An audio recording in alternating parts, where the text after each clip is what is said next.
Watercolor method usually is making use of the white paper and going from light to dark.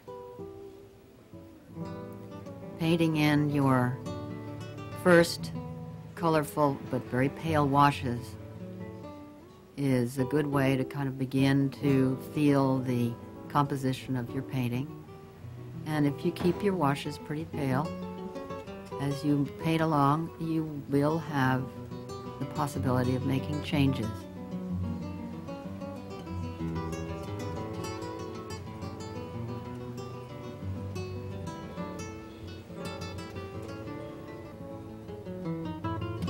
All right, I'm just finishing a sketch here that I think is going to make a good painting because it has all the elements I like.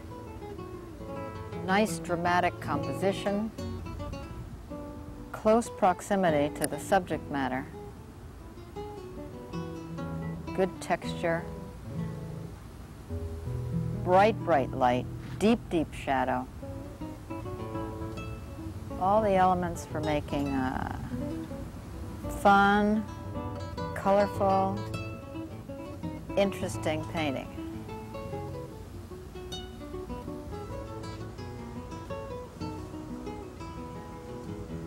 You might say, that looks gray to me. Why are you painting it pink? But color is what we're talking about when we make a painting. And following exactly what you see. I tend to be a little bit too colorful. You can always calm it down later on. Anything's too bright, you can just put a nice gray wash right over the top. You'll never miss it. But it's very hard to bring those colors back in. If you got it too gray, over a gray wash, no way you'll ever get that back. So I tend to always think very colorfully. I'm going to reproduce with just a little sketch more or less what's in each of these grids here. It's a little bit, okay, and so you see I can't really go too wrong here. It's an old system, but it really works.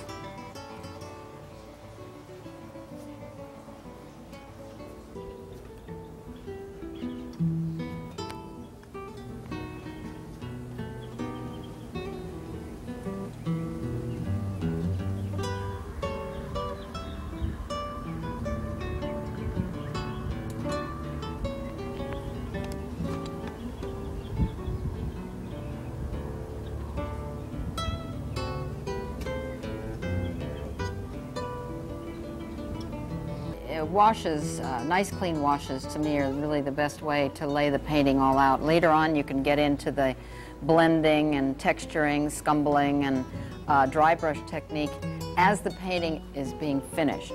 To me it's so important to have clear, clean, airbrush looking washes to work on, because then that leaves you the flexibility always to create in certain areas textures and shadings where you see that they may be needed later. If you do too much of that in the beginning of your work, you're going to be tied into perhaps coming to the decision that that wasn't where you wanted it in the first place, and it's too late to change.